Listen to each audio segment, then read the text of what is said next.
As opposed to doing a traditional album review for this one, I kind of want to do like sort of a mini artist profile, I guess, because I want to talk to you about two albums sort of in the same video and don't want to, bog up the name of the video with too many words. I don't know. This is weird because it's sort of like whenever you're a reviewer, you're constantly sort of doing the job. If you understand that wrestling phrase, if not, look it up. You're always looking to put somebody over with whatever it is that you're talking about, whether it's their music or the movie or whatever. You're being honest, but you also are sort of putting them over. And I want to put this guy over and have it sort of be the last job that I do if we're going to stay with that whole aesthetic. And that artist's name is Static Syndrome.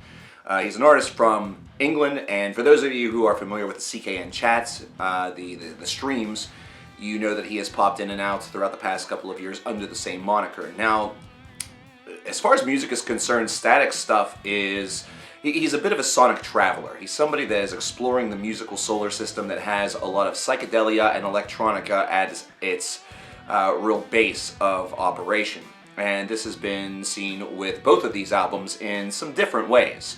For example, one of his more modern releases, which is Psychotic, Never-Ending Death Chasm, which was just released this year, I believe, is one that is able to combine a lot of different elements to those two main ideas. There is psychedelia present on this album. There is a bit of electronica that goes into sort of more of a drone or sort of almost like a trip-hop thing there's a lot of repetition that is based in some of these songs, but a lot of the others really involve going into some trance, some sludge metal, some post-rock or post-metal.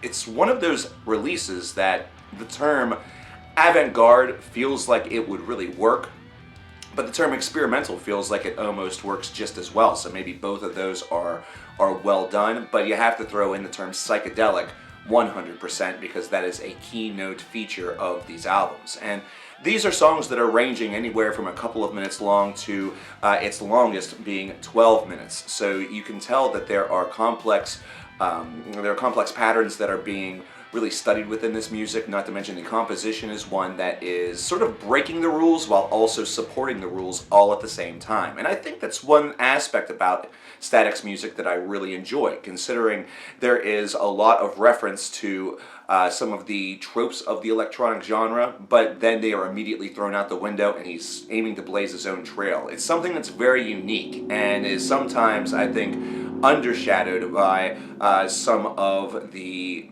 preconceived expectations that you might have for this, which you should really have none, considering it can veer off into many different directions. And it's one where that veer always has this base in psychedelia and electronica, so it's not one that feels that distracting. Instead, it does hover in the same universe, but looks down different streets and explores different parts of town. Now, whenever we go even further back into his discography, whenever we look at Psychotronic Brainwaves Make Life, this one is solely electronica. This is not one that has some of those more modern, sludgy or post-metal or this or that aesthetics as his newest full-length possesses. It's instead one that hovers within more of a like Apex Twin or Voyage 34 by Porcupine Tree philosophy and studies principally sound and psychedelia and electronica fashion. And this is the one that really feels the most calming and also the most relaxing to listen to, despite the fact that it does have some things that would perhaps break that concentration or break that relaxation, some things that can hover on a little bit maddening. And that sort of variety and that sort of exploration I feel was a great passion project, considering it did give a little bit more credibility to this side of his sound, the side that he's primarily focusing on, and gave him sort of the baseline in order to add the layers to future sounds and future songs in order to build things better thematically or to further see how far he could take this. That's what I love about folks that are a bit more unconventional. I like the fact that they are willing to kind of go as far as they can with things, and then they don't stop. They still continue to traverse and push it as far as they can before the audience pushes back.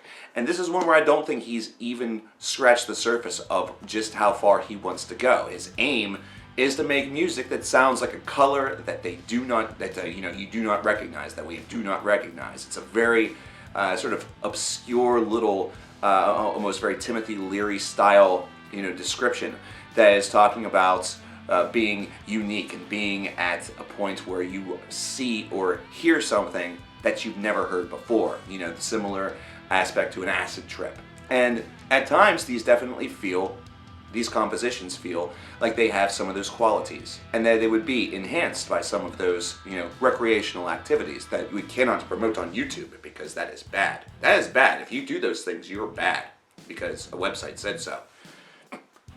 But at any rate, this is a pair of projects that feels like it has a lot of different influence to it. The one that, as a metal guy, that I obviously immediately think of is Voyage 34 and some of the earlier Porcupine Tree sessions, because those had a lot of more sort of a raw exploration to it. There was a lot more that felt like it was very much in the psychedelic realm, and then you go into the Apex Twins and the Electronicas of the world, and you see where a lot of the other stuff is coming together. You see some of the sludge metal or some of the post-metal on Psychotic Never-Ending Death Chasm, and you realize that there are a lot of themes that can be built upon song to song, but also album to album. There's explorations of drone, there's explorations of other elements. This is a project that has that unpredictability that makes it fun to listen to each and every release. And there is a new EP that's out, I understand that. I don't want to no-sell that. There's a lot of material that's available, and it's available all over on Spotify. It's something that should certainly be checked out. I'll leave a link in the description box below. Even if you are strictly a heavy metal guy or girl, and you don't really like exploring outside the realm, I really just invite you to do so. I invite you to give this a listen and just see how it makes you feel. See how it makes you realize. Because the one thing that I really believe is that Static is only going to get better. Because you can even see some of the maturity between the two releases that I just talked with you about. There is a lot more tightness, there's a lot more space, there's a lot better sort of semblance or usage of time or compositional strength in order to give this, especially Psychotic Never-Ending Death Chasm, a little bit more of a leg up on some of his prior releases. And he's even gone into some folk country with some of his initial work that was spawned a couple of years ago. So literally this feels like it's something that's going to draw from all of his inspirations, and he's going to do his best to sort of project them out, that way you know what to expect. And as a result, that means that there might be something on here that you find. I encourage you actively to scope this out. Not just because it's somebody that has hung out in my chat, but because it's interesting music. And I know that a lot of folks out there really enjoy this kind of music. I know that they like something like this, even if it's just to chill out. Give this a try. You may not regret it. Static, thank you very much for giving me the opportunity to scope out your material, make friends with you, and also talk about it a little bit with this. I hope that this suffices. I know it's maybe not a conventional style review, but I felt like this was a little more necessary, considering we were going to talk about two albums. And for everybody else, once again, reach out to Spotify and find you some Static Syndrome. Give them a couple of listens and see what you like. Tell me what you liked in the comments, what maybe you didn't like. Give some constructive criticism and great feedback to Static in the comments box below. My name is coverkillernation. I thank you very much, and I'll talk to you next time. Take care.